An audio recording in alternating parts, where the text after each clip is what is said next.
Alright, hey BookTube, it's Mickey, and I am just kind of going to do this review thing off the cuff.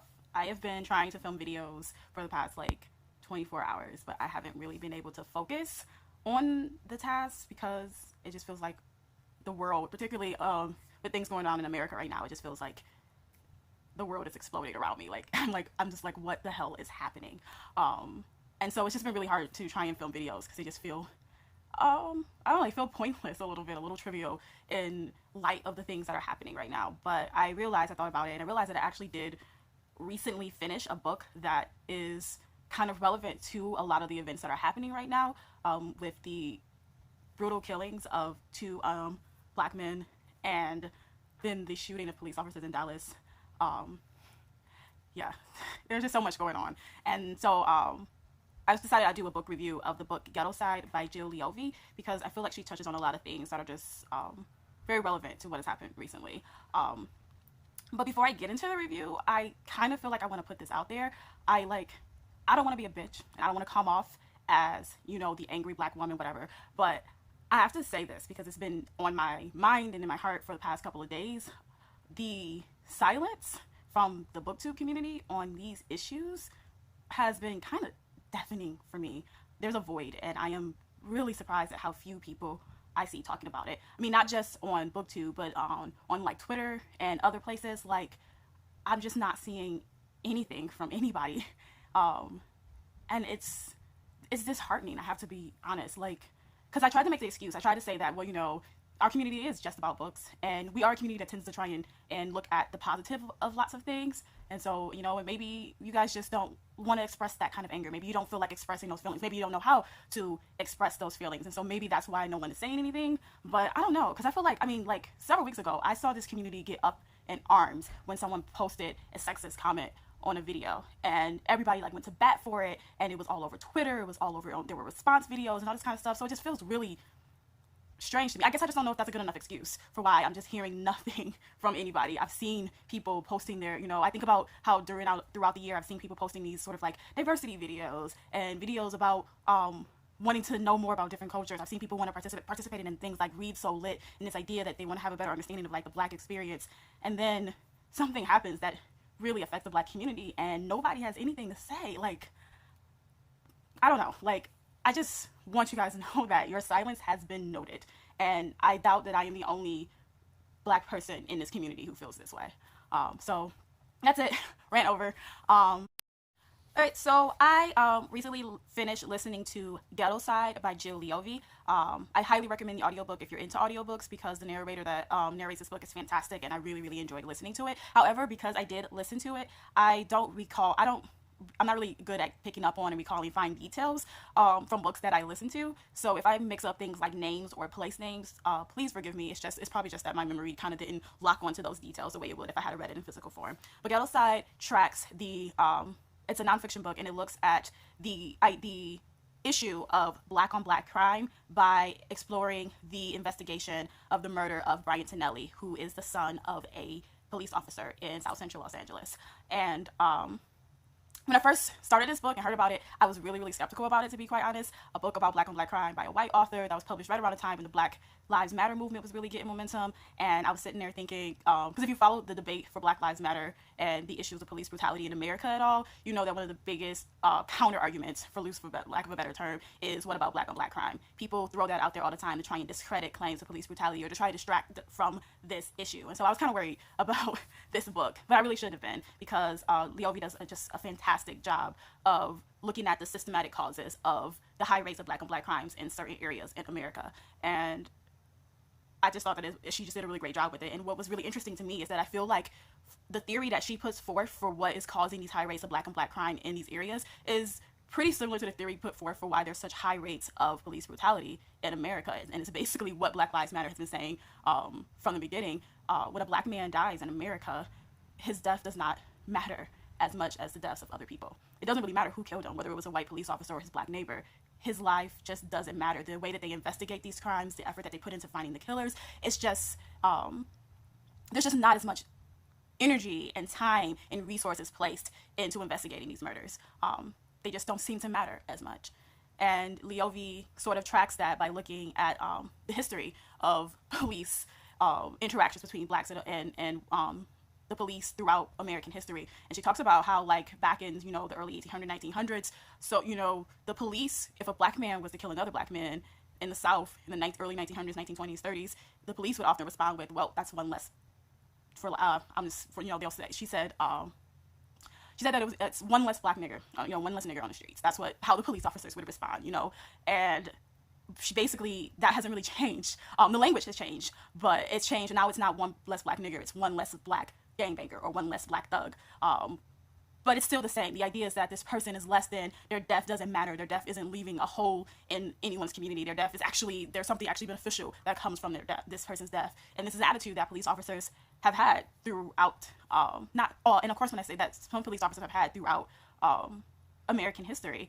And she talks about, there's certain, the different terms, the term of no human present, when a gangbanger is killed, and how that became like a common term in LAPD office, in the Los Angeles Police Department. They would investigate these murders and literally say no human present when it was a black, because they perceived this man to be a thug or a gangbanger, and therefore their death just didn't matter as much. And so a lot of these people aren't putting as much time and resources into doing it. This is not the case, though, for John Skaggs, who is put on a case for Bryant Tonelli. He, as a person, his motto is that everybody is somebody's baby, is what he says. That's someone's baby. And so he investigates every murder that he is placed on as if that is the case. He wants to find the murderers, the people who took this person's life, because he believes that this person and their family deserves justice. But Leovi makes it clear that he is not necessarily the norm in his departments. And to be fair to Leovi, she actually gives a very balanced account, in my opinion. She tries to look at both sides of the story and not just look at this is not just an indictment of the police. She gives a lot of good reasons for why some police officers become disenchanted. One being, of course, being surrounded by so much death and violence might disenchant a lot of people, but also just the fact that there's also the lack of money that are given to these police officers that are in these environments, and the lack of respect that they get from the powers that be that are above them. That also causes them to become disenchanted, causes them to not put as much effort and time into investigating these murders. You have these people who are saying that they care about black on black crime and that they want to solve the issues, but they're not putting their money where their mouth is. They're not putting their resources and their manpower into those things. They're doing things, they say we want to stop black on black crime in these neighborhoods, and then they gut their homicide departments and make it so that detectives are having to fight over office supplies and cars and uses of cars, and they have to, they can't go and follow up leads and look after, and follow up leads and interview witnesses because there's no overtime in the budget to pay them for it. You got police officers having to sneak behind their superiors' backs to go and interview witnesses because they don't have the money for it. It's like, it's kind of insane. And then they talk about how they like to do things to make it appear as if they are doing something. So Leovi covers this. There's a gang war that starts up while she's investigating, following the Tonelli trial, and the higher ups solution to dealing with this gang war, instead of putting more resources into finding the killers and the people who are actually participating in this war, their idea is to just swarm the community with beat cops and have them arrest people for petty crimes, which just makes the community, it doesn't get them any closer to finding the murderers, it doesn't get them any closer to stopping the violence, and it just makes the community more angry and more distrustful of the police. And it's a common tactic that happens in a lot of police departments. In order to appear like they're doing something, they will increase the arrest for petty crimes in these communities to make it look like they're doing something. They aren't investigating any more murderers. They have abysmal clearance rates on homicides, but they can say, hey, we arrested like 15 gangbangers for drug possession or something, and it makes it look like they're doing something when they really aren't. And so Leovi's argument, I think, at the end of the day, is that one way to help curtail black on black crime in these neighborhoods is for every murder to be given the sort of care that Bryant Tonelli's murder was given. That every dead black man needs to be looked at as a human being and someone deserving of justice. And we need our police officers to see them that way. We need to make sure that the police officers go into these communities and they see the people who they are supposed to be protecting and serving as people. The moment that they start to see them only as criminals and as people who have to be subjected and people who have to be put in their places is the moment that they lose their community's trust, and in the moment that things like this happen. This is the reason why police officers can shoot unarmed black men, because they feel threatened. It causes these things to happen, and it's the reason why, if you go to a murder scene, you see someone dead and you think, oh, that's just another dead gangbanger, and you don't investigate that murder and you don't try and find that person's murderer, you're leaving someone out there to go and do this again to somebody else. And it's just, I don't know, like, this review is so rambly because I'm like, I have like so much to think about, and this book gave me so much to think about, and there's just so much going on in the world right now. But yeah, so she really looked at that. It sounds like it might be really fact heavy, but it really isn't. It reads very much like a story. You're just following these different detectives as they try and piece together who killed this young man, and finding a way to bring those killers to justice, and basically showing though all of the obstacles that they come up with. You know, the lack of money, out of date technology that they have in their ballistics department, like the list of things that keep them from being able to effectively investigate crimes is endless. And I think that that's something to really be looked at. And something that I think our governments and stuff really need to start to address, especially if you happen to live in an area that has a high crime rate, like South Central LA, or maybe it's like Chicago, or I'm like from Detroit. So, you know, how can we make it so that we actually give these deaths the respect and the justice that they deserve? And I also want to say, like, I know a complaint that a lot of people gave was that the book denies personal responsibility. And I don't think that that's the case. I mean, I don't think that Leovy is saying that we have to excuse these people who choose to take another person's life because of X, Y, and Z. But she's trying to help us to understand what sort of environment would cause it so that so many people may make the decision to take another person's life. What would happen if if one of your loved ones was killed and you knew who killed them and nobody did anything about it? You know, what would happen if it's like, you know, what would you do, you know, how would you deal with the police if every single interaction you've ever had with them has been them sort of harassing you or arresting you for things that you know, for petty crimes, and ignoring the major violent crimes that are happening around you? Like, how would you react that way? If you are a violent person, and this is how you express your anger, and this is how you like to take your pain out on other people, what would deter you from doing it if you know that you're living in a community where if you kill this kid, no one's going to care?